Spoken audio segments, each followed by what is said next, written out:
حضرت علی رضی اللہ تعالیٰ عنہ نے فرمایا، خواہشیں بادشاہوں کو غلام بنا دیتی ہیں مگر صبر غلام کو بادشاہ بنا دیتا ہے۔ صبر کی حد یہ ہے کہ تقدیر پر کوئی اعتراض نہ ہو۔ یہ دنیا ایک دن آپ کے حق میں ہے اور ایک دن آپ کے مخالف ہے۔ جب حق میں ہو تو شکر ادا کرے اور جب مخالف ہو تو صبر کرے۔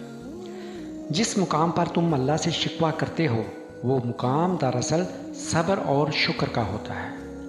حضرت علی رضی اللہ تعالیٰ عنہ نے فرمایا، صبر ایک ایسی سواری ہے جو اپنے سوار کو گرنے نہیں دیتی، نہ کسی کے قدموں میں اور نہ کسی کی نظروں میں۔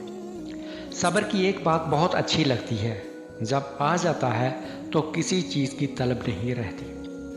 صبر اور نماز سے مدد لیا کرو، بے شک اللہ صبر کرنے والوں کے ساتھ ہے۔ صبر سے رحمت کا انتظار کرو، جو چیز تمہارے لیے ہے وہ تمہارے لیے ہی ہے اور دیر صرف حکمت پر مبنی ہوتی ہے۔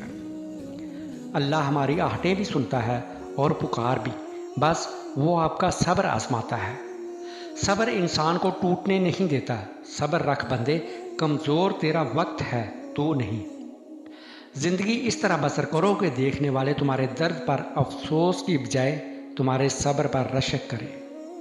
زندگی کی کتاب کے سب اوراق ہمارے مطابق نہیں ہوتے۔ اگر کوئی ایسا ورق سامنے آ جائے جس میں راحتیں نہ ہوں تو صبر کر لینا چاہیے۔